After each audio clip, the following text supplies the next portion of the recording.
علم ثابت کرده تو و مادرت هنوز یک نفرید. 5 تا فکت علمی از بدن مادرها هنگام بارداری و زایمان. 1. تو هنوز تو مغزشی. وقتی تو شکمش بودی سلولهات از جفت رد شدن و رفتن تو قلب و مغز مادرت خونه ساختن. دانشمندا دیدن حتی 40 سال بعد از تولد سلولهای بچه تو مغز مادر زندن. یعنی وقتی مادر میگه همیشه به فکر بچه‌مم، تعارف نیست، تو فیزیکی بخشی از مغز مادرت شدی.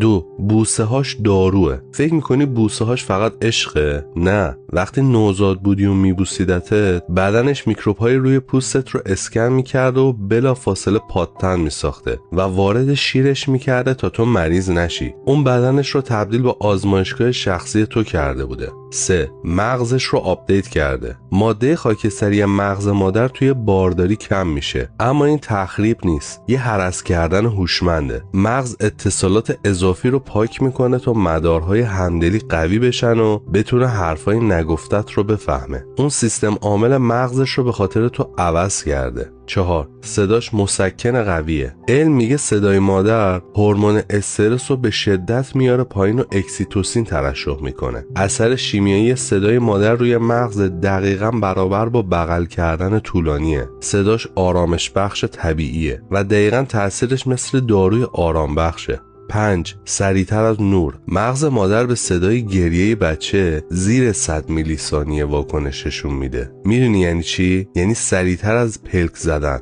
بخش حرکتی مغزش روشن میشه قبل از اینکه هوشیاریش بفهمه چی شده. اون برای نجات تو از قوانین فیزیک هم جلو میزنه. رفیق، ما با کم کردن وجود مادرمون قد کشیدیم. از مغزش، از استخونش، از سیستم ایمنیش. این ویدیو رو واسش بفرست و واسش بنویس: ببخشید که برای کامل شدن من تو کم شدی.